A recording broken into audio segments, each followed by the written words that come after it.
Está no ar mais uma edição do podcast Sebrae On e eu tenho a honra de receber esse convidado para bater papo e nós vamos falar de arte, de história, de design. Prepare-se porque Ronaldo Barbosa, nosso grande artista, idealizador e curador do Museu do Imigrante, o carinhoso MIM, como já está sendo apelidado, e também da experiência da Casa Nossa.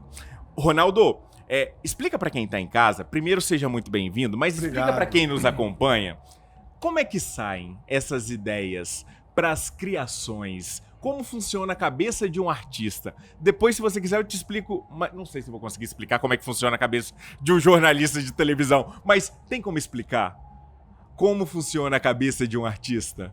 Bom, tem sim. Primeiramente, boa noite a todos. Muito obrigado pelo convite, estar aqui com vocês. Estou muito encantado com a feira, é a primeira vez que eu vim. Já comprei um monte de coisas, ganhei Não tem como sair de mão vazia, ganhei um né? monte de coisas muito bacanas, experiências muito legais que a Flávia me apresentou. Mas respondendo a sua pergunta é o seguinte, esse projeto, o MIM, Museu do Imigrante, eu tenho ele basicamente há 12 anos. Foi um projeto constituído na minha empresa, que é o Estúdio Ronaldo Barbosa, pelos designers, que são, minha equipe tem ex-alunos, funcionários, ex-alunos. E eu tenho um envolvimento com a região das montanhas já há 27 anos.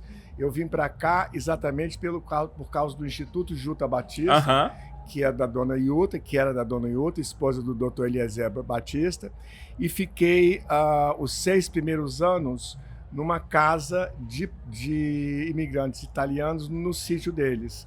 Foi aí que eu fui aplicado, digamos assim, desse bicho da história e da memória da imigração italiana no Espírito Santo. É como se fosse uma injeção na veia, né? É. E aí eu comecei hoje eu moro aqui, efetivamente, em Aracê.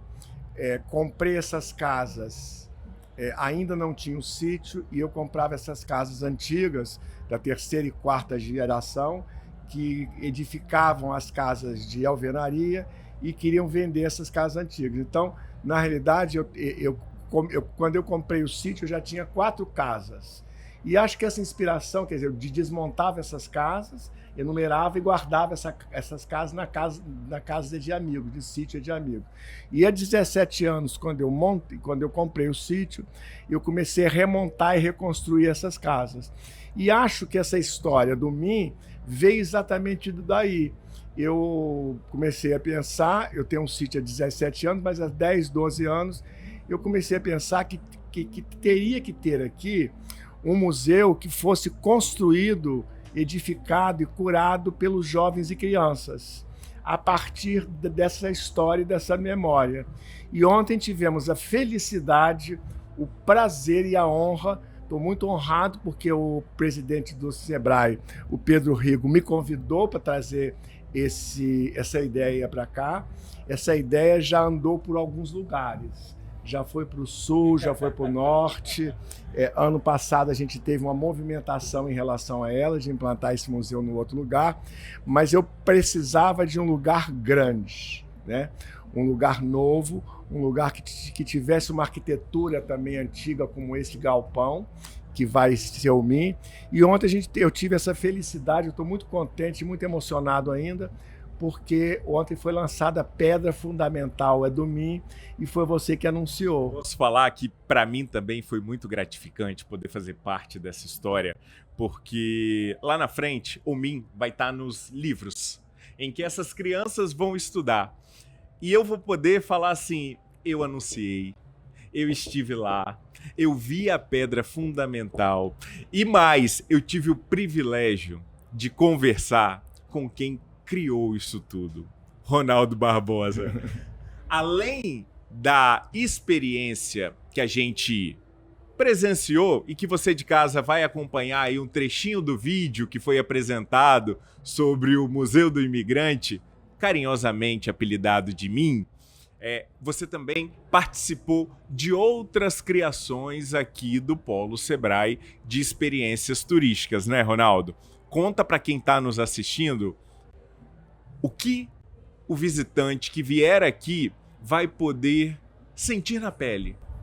Então, esse é um projeto bastante interessante que o Pedro Rivo também me convidou para fazer a expografia da exposição que introduz a experiência da Casa Nostra. Vocês vão poder encontrar salas imersivas com um acervo que o Sebrae tinha. Esse Sebrae, a gente escolheu algumas peças para estar expostas no acervo, com a chancela, digamos assim, ou com a responsabilidade técnica, melhor dizendo, de duas museólogas, uma da SEDU e a outra da Secretaria de Cultura. É importante dizer isso, que essas peças foram escolhidas com um parecer técnico. Não estão ali à toa, Não estão ali à toa. Então a gente fez um roteiro onde a gente fala da agricultura, dos utensílios domésticos, da cozinha, da carpintaria, da marcenaria, que é uma coisa importantíssima na imigração italiana, porque o Vêneto foi a capital da marcenaria no século XVII. E quem veio para cá veio do Vêneto. Por isso que a gente tem esse DNA das carpintarias e dos marceneiros aqui ser uma marcenaria de excelência, onde todos os designers famosos do Brasil, como Cláudia Moreira Salles, Irmãos Campana e tantos outros, utilizam a mão de obra da carpinteira e marceneira do Espírito Santo. Dito isso, vocês podem fazer um percurso contando essas histórias com um acervo e algumas interferências de tecnologias audiovisuais, onde tem os conteúdos. Então a gente passa um pouco pela história de Pindobas, na figura do seu Camilo Colla, que foi o criador disso tudo aqui, das famílias italianas, as primeiras famílias italianas que chegaram aqui. A gente fala um pouco da imigração no Espírito Santo, da imigração em Venda Nova especificamente, com um foco na gastronomia, e aí passamos uma ponte, uma passarela, onde chegamos numa casa também trazida de outro lugar e reconstruída aqui, onde você vai ter a experiência da relação, que eu acho assim muito forte, do objeto em si. Essa relação com o objeto, com o acervo, digamos assim, ela é insubstituível. Não há televisão, não há vídeo, não há nada que substitua isso. Voltamos no tempo. Porque o objeto está ali, ele tem uma carga, uma carga simbólica e uma energia muito grande, e você está ali. Eu vi várias pessoas aqui terem muitas emoções, os senhores, as senhoras, ao verem os objetos e se lembrarem do passado, dos seus nonos e tal. Então essa é uma experiência muito bacana, e acho que a Casa Nostra está tendo uma escuta da verbalização e da emoção dessas pessoas ao encontrar esses objetos. E a partir dessa escuta é que se constrói, então, um repertório para você poder conversar com essas pessoas. Você desemboca, então, nessa casa, numa cozinha charmosíssima e linda, onde a gente vai degustar várias coisas, e no final você passa por uma coisa que a gente está chamando de novo rural, que são os novos empreendedores que, ao invés de descerem para a vida urbana, resolveram ficar aqui pela qualidade de vida, agregando valor aos negócios e da família. Isso é muito bacana, porque eu que tenho uma ligação com o agronegócio, eu consigo vivenciar um pouquinho e só aqui pensar em tudo isso que você está falando. Essa forma de turistar e experimentar é uma tendência mundo afora. E eu queria saber de você como é que é a preparação dessas pessoas que participam dessa experiência, Ronaldo. Olha, estão sendo chamados grupos.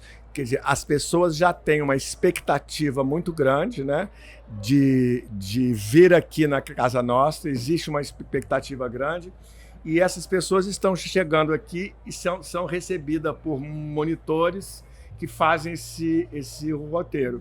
Eu estou muito surpreso, porque antes de ontem nós tivemos a visita da comunidade. Acho que foram 40 pessoas de famílias distintas que vieram aqui. Então, para mim, foi muito emocionante, porque é um produto novo. Normalmente, esses produtos, esses lugares ou esses espaços estão nos centros urbanos grandes, né?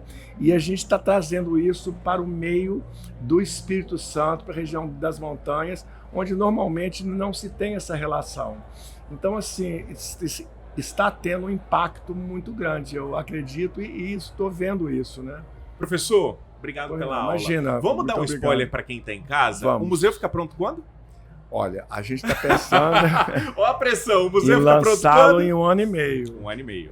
Mas a gente vai fazer um projeto pedagógico envolvendo todos os professores das escolas públicas, municipais, estaduais e particulares também, para que esses professores vamos fazer uns seminários em Venda Nova, trazer gente que trabalha com arte e educação, para que essas professoras sejam pedagogicamente treinadas para poder começar esse trabalho dentro das escolas.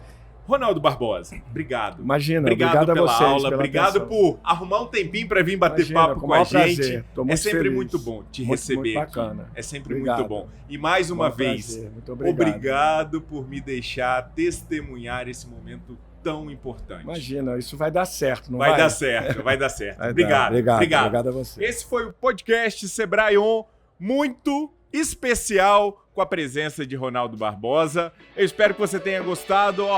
Curta, comente, deixe um like e a gente se encontra em breve.